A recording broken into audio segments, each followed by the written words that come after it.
이 새벽에 하나님 우리에게 주시는 말씀은 요한복음 13장 4절로 7절까지의 말씀입니다. 저녁 잡수시던 자리에서 일어나 겉옷을 벗고 수건을 가져다가 허리에 두르시고 이에 대야에 물을 떠서 제자들의 발을 씻으시고 그 두르신 수건으로 닦기를 시작하여 시몬 베드로에게 이르시니 베드로가 이르되 주여 주께서 내 발을 씻으시나이까. 예수께서 대답하여 이르시되 내가 하는 것을 내가 지금은 알지 못하나 이후에는 알리라. 아멘. 이는 살아계신 우리 하나님의 말씀입니다. 이 시간 예수님의 용서라는 제목으로 말씀 나누겠습니다. 우리는 보통 누군가 실수를 하거나 잘못을 하고 난 후에 용서를 고민합니다. 왜냐하면 잘못이 있어야 뭔가 용서를 할 수 있죠. 그래서 우리의 관용을 베풀고 우리의 어떤 용서할 수 있는 마음들, 또 이해하려고 하는 그러한 노력들을 성도이기 때문에 먼저 가지려고 하죠. 아무 일도 일어나지 않았는데 미리 용서하는 것은 어려운 일입니다. 이해하기 힘듭니다. 뭔가 큰 잘못을 예고하는 것도 아닌데 말이죠. 누군가 내가 너에게 미안한 짓을 좀 하겠다라고 말하면 대체 무슨 일이길래 미안하다라고 먼저 말하느냐라고 우리 물을 겁니다. 그러면 그 얘기를 듣고 나서 내가 미리 용서를 할 수 있을까라는 것들을 시도해 볼 수 있겠죠. 저는 어린 자녀들에게 이렇게 말할 수 있습니다. 아빠는 네가 잘못해도 어떤 실수를 해도 괜찮아. 그래도 아빠는 너를 사랑한단다 라고 말할 수 있어요. 이 말은 잘못해도 된다는 얘기가 아닙니다. 다 못하라는 말이 아닙니다. 실수를 저지르라는 말도 아닙니다. 실수해도 부모가 자녀를 사랑하는 마음에는 변화가 없다라는 것, 자녀와의 관계를 알려주는 것이죠. 실수해도 나는 너를 사랑한다가 정말로 자녀에게 전해주고 싶은 메시지인 것입니다. 예수님도 자기 사람들을 사랑하시되 끝까지 사랑하셨습니다. 제자들이 어떤 짓을 할지 무엇을 저지를지 다 아셨고 그럼에도 사랑하셨어요. 그래서 수건을 들으시고 대야에 물을 준비하셨습니다. 제자들의 발을 씻기시고 수건으로 닦아주셨어요.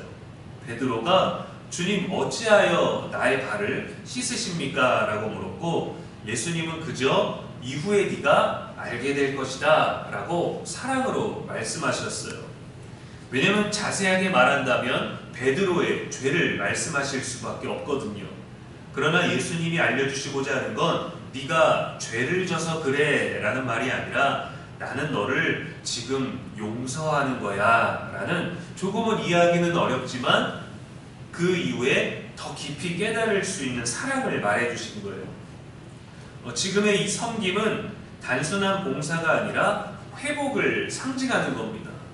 지금은 너희가 나를 떠나지 않을 거라고 내 곁에서 죽기까지 함께할 거라고 말하지만 안타깝게도 너희는 끝까지 내 곁에 있지 못해. 나를 지키지도 못하고 너희 스스로도 지킬 수 없을 거야. 두려워서 떠나게 될 거야. 나를 버리게 될 거야. 너희들이 말한 것들을 지킬 수 없을 거야. 그래서 너희들은 괴로울 거야. 힘들 거야. 아플 거고 좌절할 거고 낙심할 거야. 그러나 나는 너희를 그래도 사랑한단다. 그 전에 너희를 이미 용서하려고 하는 거야 라는 회복을 먼저 제시해 주시는 거예요. 그래서 지금은 모르지만 이후에 알게 될 거라고 하신 거죠.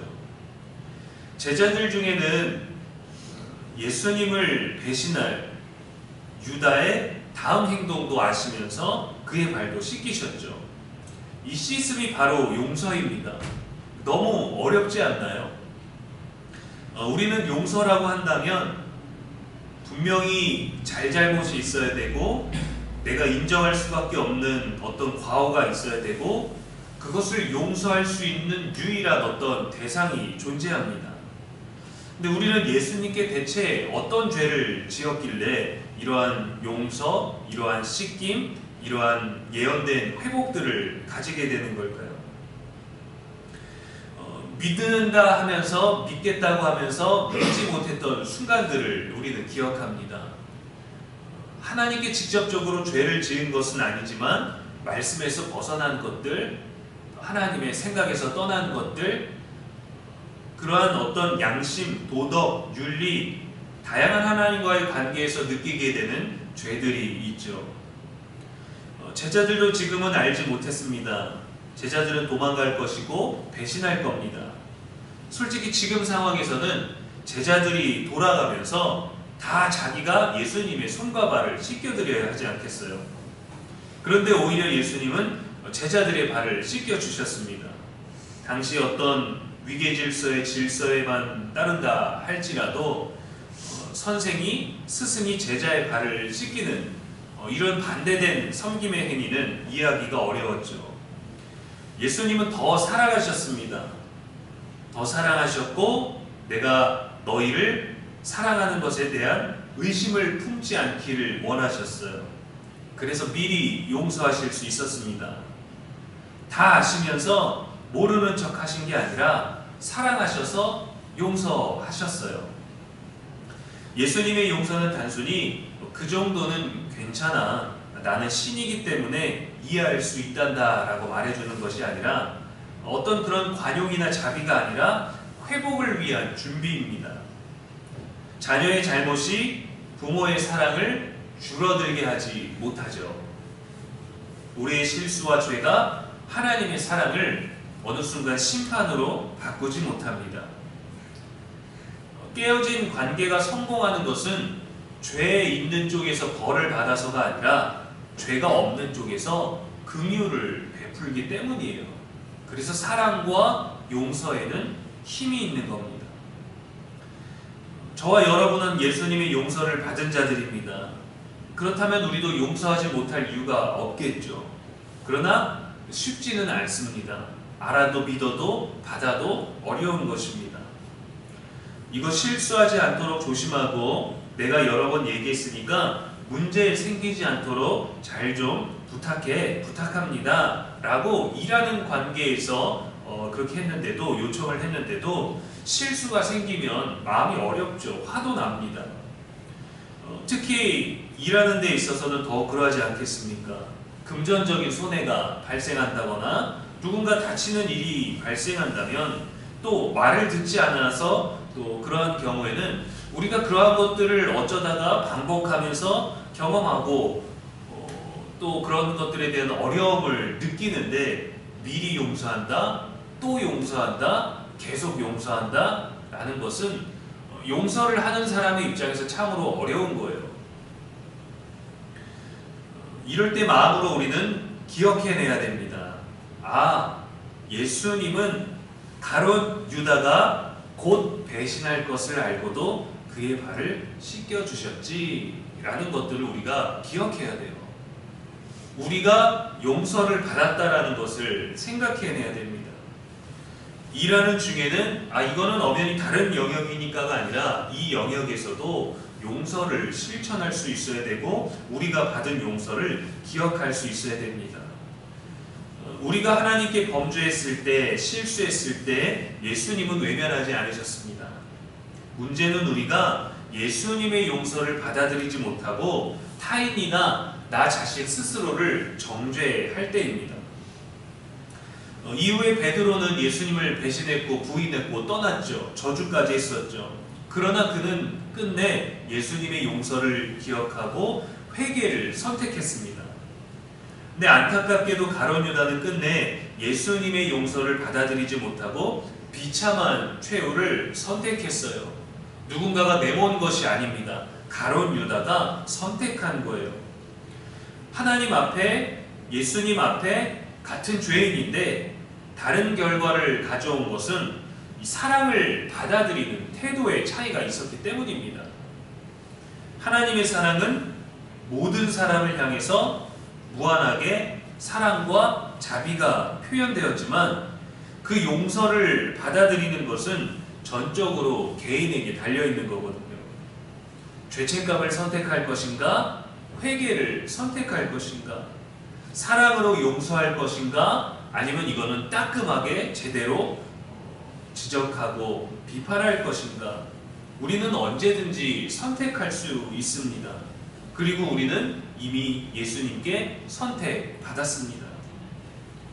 예수님의 발씻김은 마치 어머니가 문제가 많은 자녀인 것을 알면서도 자녀의 어떤 그러한 잘못된 선택과 행동들이 나아지지 않는 것을 알면서도 매 끼마다 따뜻한 밥상을 차려주는 것과 같습니다. 하나님도 매일 저와 여러분에게 따뜻한 정성스러운 밥상을 차려주십니다. 우리의 죄와 상관없이, 우리의 실수와 상관없이, 우리의 어제와 상관없이 말이죠. 매번 우리를 용서하고 계시고 사랑하고 계십니다. 매번 그 밥을 차려주심으로 인해 우리가 그 밥을 잘 먹음으로 인해 계속해서 매번 회복되기를 원하시는 거예요. 사랑해서 차려주는 것도 있지만 그 밥을 먹는 것은 우리의 선택이고 그 밥에 감사함으로 말미암아 회복이 이루어지는 겁니다. 예수님께서 우리를 위해 미리 하신 모든 일들이 성립되는 거예요. 그렇게 따뜻한 밥을 계속 차려주십니다. 회복을 위한 밥상, 받아들여야만 완성되는 사랑인 거죠. 그게 바로 발씻김에 담겨있는 용서입니다. 우리도 이 사랑을 닮아서 누군가를 용서하고 회복을 준비하는 저와 여러분의 하루 모든 만남 될 수 있기를 주님의 이름으로 축원합니다. 기도하겠습니다. 하나님 아버지, 우리가 잘못할 것을 아시면서도 먼저 용서하시고 사랑하신 예수님의 은혜에 감사를 드립니다. 그 사랑을 받아들이고 또 누군가를 용서하고 회복시키는 통로가 되게 하여 주옵소서. 용서하기를 두려워하지 않게 하시고 용서받음에 감사하게 하시고 회개를 미루지도 않게 하시며 회복을 망설이지도 않게 하시고 다시 일어날 수 있는 은혜를 날마다 허락하여 주옵소서. 오늘도 우리의 영원한 사랑과 소망이 되신 예수님의 이름으로 기도합니다. 아멘.